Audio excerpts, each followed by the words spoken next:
कृष्ण कन्हैया को कहते हैं लड्डू गोपाल। कैसे पड़ा ये नाम, इसके पीछे है ये कहानी। ये कहानी जुड़ी है भक्त कुंभन दास से। उन्होंने पहली बार कहा भगवान को लड्डू गोपाल।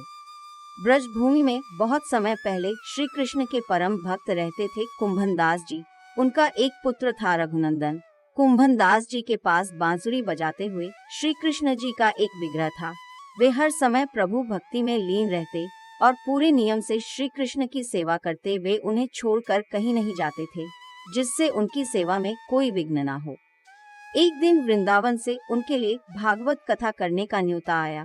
पहले तो उन्होंने मना किया, परंतु लोगों के जोर देने पर वे जाने के लिए तैयार हो गए कि भगवान की सेवा की तैयारी करके वे कथा करके रोज वापस लौट आया करेंगे व भगवान का सेवा नियम भी नहीं छूटेगा। अपने पुत्र को उन्होंने समझा दिया कि भोग मैंने बना दिया है, तुम ठाकुर जी को समय पर भोग लगा देना, और वे चले गए। रघुनंदन ने भोजन की थाली ठाकुर जी के सामने रखी और सरल मन से आग्रह किया कि ठाकुर जी आओ भोग लगाओ। उसके बाद मन में यह छवि थी कि वे आकर अपने हाथों से भोजन करेंगे जैसे हम खाते हैं। उसने बार बार आग्रह किया, लेकिन भोजन तो वैसे ही रखा था। अब उदास हो गया और रोते हुए पुकारा कि ठाकुर जी आओ भोग लगाओ। ठाकुर जी ने बालक का रूप धारण किया और भोजन करने बैठ गए और रघुनंदन भी प्रसन्न हो गया।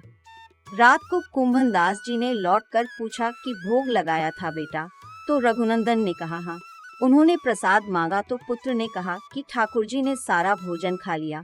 उन्होंने सोचा बच्चे को भूख लगी होगी तो उसने ही खुद खा लिया होगा। अब तो ये रोज का नियम हो गया कि कुंभन दास जी भोजन की थाली लगाकर जाते और रघुनंदन ठाकुर जी को भोग लगाते। जब प्रसाद मांगते तो एक ही जवाब मिलता कि सारा भोजन उन्होंने खा लिया। कुंभन दास जी को अब लगने लगा कि पुत्र झूठ बोलने लगा है, लेकिन क्यों? उन्होंने उस दिन लड्डू बनाकर थाली में सजा दिए और छुप कर देखने लगे कि बच्चा क्या करता है।